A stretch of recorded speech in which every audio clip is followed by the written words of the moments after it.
Says డిమార్ట్కి వచ్చి రాగానే ఇలా రైస్లో చేతులు పెట్టేసి కదిలిచ్చేయడం మన సాంప్రదాయం. మీకు తెలియంది ఏముంది, మనమే ఏం చేస్తే పిల్లలు కూడా అదే చేస్తారు. ఇక్కడ కూడా అదే జరిగింది. సరాసరి ఫస్ట్ ఫ్లోర్కి వెళ్ళగానే ఇవేవో బాగున్నాయి అనిపించింది. ప్రైస్ అయితే 119 ఉంది. నేను ఎప్పుడు వెళ్ళినా అక్కడ చెత్త చెత్తగా పడేసి ఉంటాయి. ఈసారి కొంచెం నీట్గా ఉన్నాయి చూద్దామని చెప్పి చూశాను. ప్రైస్ అయితే అన్ని 119 ఉన్నాయి. క్వాలిటీ అయితే పర్లేదు, బాగానే ఉన్నాయి.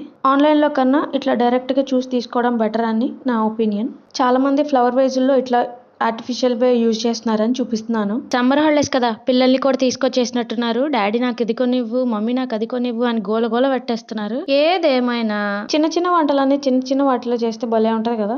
ఇక్కడ మనకేమైనా పనికొస్తాయని చూస్తున్నాను. చిన్న కడాయి అయితే ఉంది, అది 150 అంట. సోషల్ మీడియాలో కూడా టైనీ ఫుడ్స్ అని చెప్పి చిన్న చిన్న వంటలు చిన్న చిన్న గిన్నెలు భలే చేస్తున్నారు. కొత్తకు వింత పాతకు రోత అన్నట్టు కొత్తవి కనిపించగానే పాతవన్నీ పక్కన పడేస్తారు కదా. ఇలాంటివి భలే ఉంటాయి కదా. వీటిని ఏమంటారో నాకు కూడా ఐడియా లేదు. 80 రూపీస్ అంటే ఇదేమో ఫిల్టర్ కాఫీ